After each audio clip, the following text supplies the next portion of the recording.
पाहत रहा फक्त धर्मवीर न्यूज. आपलं गाव आपली बातमी. जर असं होत असेल भया आम्हाला 1811 करावं लागेल. भीमा कोरेगाव सारखं आम्हाला युद्ध करावं लागेल. गेले 15 वर्षापासून भारतीय जनता पार्टी आणि शिवसेनेचं सरकार या महाराष्ट्रामध्ये या देशामध्ये आहे. तळागाळात जर बघितला, मणिपूर बघितला, परवा जंतर मंतर बघितला, त्यानंतर आणि पुढे काय करणार आहात तुम्ही? जर असं होत असेल भया आम्हाला 1811 करावं लागेल. भीमा कोरेगाव सारखं आम्हाला युद्ध करावं लागेल. म्हणून आम्ही शांत आहोत. तथागत महाकरुणी भगवान गौतम बुद्ध आमच्या डोळ्यासमोर आहे. आदरणीय तथा बाळासाहेब आंबेडकर आमच्या डोळ्यासमोर आहे. शांत आहोत आम्ही. आम्हाला डिवचायचा प्रयत्न करू नका. जातीवादी पक्ष, जातीवादी संघटनेला आमचं आव्हान आहे, एकदा जर तुम्हाला भीम टोला बसला परत तुम्ही 25 वर्ष मागे जाणार आहे. म्हणून शांत आहोत. आज रिपब्लिकन पक्षामध्ये काम करत असताना रिपब्लिकन पक्ष डॉक्टर बाबासाहेब आंबेडकरांचा स्वप्नातला पक्ष.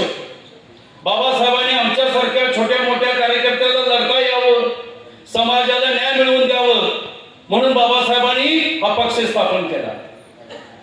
त्या पक्षाचा खेळ खंडोबा झाला. वेगवेगळी गट निर्माण झाली. प्रत्येक नेता आपला स्वतःचा स्वार्थ साधू लागला आणि माझ्यासारखा कार्यकर्ता खच्चीकरण जागेवर पुजू लागला. अशी परिस्थिती. म्हणून आठवले गटाचा जो पक्ष आहे, रामदासजी आठवले साहेबांचा जो पक्ष आहे, तो पक्ष आठवले साहेब चालवतात का भारतीय जनता पार्टी चालवते ही कळत नाही. अशोक कांबळे 75चा योद्धा वयाच्या 17व्या वर्षी पायात गोळी खाऊन रंग मैदान सोडून कधी अशोक कांबळेने पाठ दाखवला नाही. छाती ठोकून पुढे राहिली. किती बोगस केसेस करचे झाले बाबांनो, सत्तेदारांनी.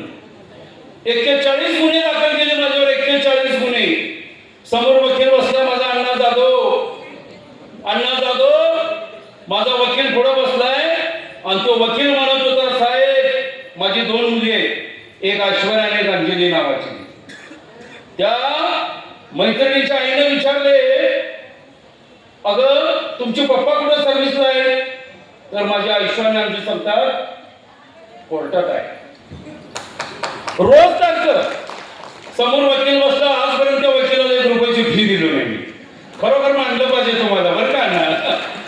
ही वस्तुस्थिती आहे. जर फुले शाहू आंबेडकर विचारधारा चालवणारा माझ्यासारखा कार्यकर्ता सक्षम जर या जिल्ह्यामध्ये असेल तर निश्चितच बहुजन वंचित आघाडी 100% साहेब, महापालिका असू दे, विधानसभा असू दे, लोकसभा असू दे, आम्ही जिंकून दाखवल्याशिवाय राहणार नाही. आणि आंबेडकर परिवाराचं फक्त या जिल्ह्यामध्ये बारीक सारीक गोष्टींसाठी लक्ष करणं गरजेचं आहे. कारण शिवशक्ती आणि भीमशक्तीचं आव्हान केलेला माणूस मीच इथं समोर आहे. ज्यावेळी काँग्रेस राष्ट्रवादी आमच्यावर अन्याय करत होतं, कार्यकर्त्यांना दूर लेखत होतं, त्यावेळी हाच अशोक कांबळेने ठरवला की आज आपल्याला दुसरा निर्णय घ्यावा लागणार आहे.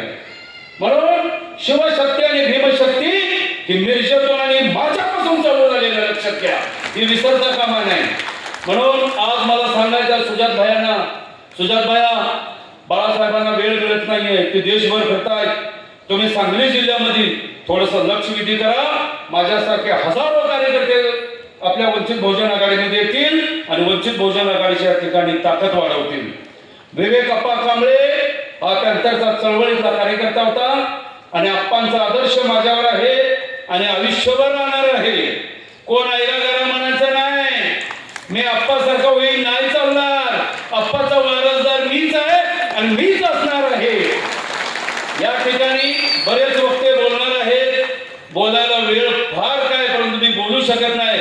एका डाव्या साईड बघितलं तर विचारवंत वर्ग आहे आणि उजव्या साईडला बघितलं तर डॅशिंग वर कार्यकर्ते आहेत. आहेत, मला अडचण झाली मी काय बोलायचं ते, म्हणून आज या ठिकाणी मी सुजातबाईंना विनंती करतो, सातत्यानं माझ्या कुटुंबावर, कार्यकर्त्यांच्यावर, SC ST OBC विजयंती मान ढोल सांबार केली कोळी वंजारी पंजर सगळ्यांच्यावर आपलं लक्ष विधी करा. आणि या ठिकाणी मी परत एकदा मनापासून सुजातबाईंचं, आमच्या गरीब कार्यकर्त्यांचं एक हात ऐकून तुम्ही इथपर्यंत आला म्हणून तुम्हाला या ठिकाणी मी अभिनंदन करतो, स्वागत करतो आणि मी एवढंच या ठिकाणी थांबतो. जय भीम, जय भारत.